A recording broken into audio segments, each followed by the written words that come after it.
Okay, we have recorded a voiceover. We have added some music. We've done this in Adobe Audition, and this is our session file. We've been in and out of this session file before. We've made some volume adjustments. We've opened it up in the waveform editor. We've done all sorts of stuff here in Adobe Audition, and really, you should be getting a few skills in this department. I'm going to mix this down one more time. I'm going to come back to it. I'm going to make a multi-track mixdown, and I will tell you why, because we are about to do a video project. So I'm going to click on change that sample rate, and then I'm going to change that to 48,000. Of course, if we drag this into Final Cut Pro, it's going to make heads or tails of it, but why not use Adobe Audition to go ahead and convert that file into something that's going to match that video sample rate of 48 kilohertz. Don't forget to change the format to full AIFF or WAV file. Either one of those are full quality audio files.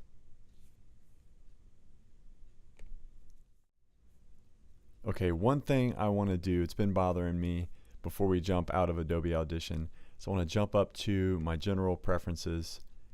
Actually, I want to go to Media and Disk Cache, and I want to uncheck Save Peak Files. Because, as many of you have seen, Audition is always going to save this extra little file, which is kind of irrelevant for us. I just like to keep it clean, so why not do that? To pay attention to where it's saved, here it is. We're going to drop this into Final Cut Pro. Now we've got our 48 kilohertz video sample rate mixed down, and we have some pictures that we took. Maybe they're on a camera. Let's get into Final Cut Pro. Happens to be on my dock, looks like this. I'm going to go ahead and open that up. First thing I'm going to do is make a new event. I'm going to get really smart with the names of these events. I'm going to always name it 2018-08-31 STA PSA. I'm going to start with the date. I'm going to give it this name that'll keep things in order that way. And you can sort in different ways in the library, but I like to sort by name, and that way I always have the date of when I started that project right there front and center. Select that event. I'm going to go ahead and name this project. We're going to get to this in just a second. First, I'm going to hit Command I, which is going to bring up my import window. Right now, I've got my memory card that has some pictures on it. Yours will look a little different from mine. Make sure you have all the photos visible. I happen to have these on a different card, but that's okay. It's going to copy them to the library. It's going to add them to the correct event. Get in the habit of kind of scrolling through this. Later, we'll talk about what some of these other things mean. Click Import Selected. And I'm going to hit Command I one more time because I want to find on my desktop this mixdown. And if it turns out that you don't have your desktop on the sidebar like this, you can click and drag some of these other folders into your favorites. So maybe I want to add documents to my favorites. Let go of it right there on top of favorites, and now it's quick, easy to access. I'm going to select my mix down, and I'm going to do what's called a connect edit. Make sure my playhead is up front. I'm going to hit the letter Q, and that's going to give me a window that says, hey, I don't know what type of project we're dealing with here. Just click OK on this screen.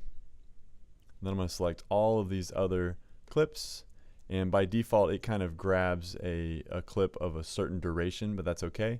Drag all of those back to the beginning, all of these pictures, excuse me, and now I'm going to do what's called an overwrite edit. I've selected the ones I want. I'm going to hit the letter D, and that's going to overwrite those all into the timeline. Next, I'm going to select them all, just clicking, dragging a box around them, and then I'm going to use a shortcut to change the duration. I want to control the duration. Shortcut Control D.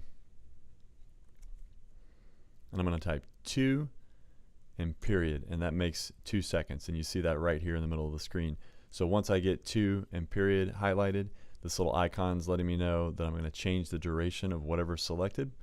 I'm going to hit enter, and all of those become 2 seconds long. So I'm going to get some more clips. Maybe I'm going to drag some of them a little bit longer. 2, 4, 6, 8, 10. Actually, let's do the math. I'm sorry. Control D, 3, period, 30 seconds. There we go. And I can go in here and I can reposition these. So if I say something about digital media a little bit later in the script, I can listen to it and reposition those. Final Cut Pro has this magnetic timeline, and you can drag and drop things without throwing things out of whack. So that's a real rough overview. At the end of the day, well, let's say you want to add titles real quick. I'm going to just point to these titles. If there's other things you want to do, you're on your own or you're working together, you're asking friends, coworkers, you're looking it up. I don't want every person coming to me saying, hey, how do I add a drop shadow to this text? How do I change the color of this? How do I zoom in on that?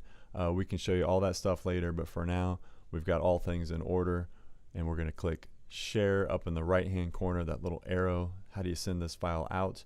I'm going to click on Master File.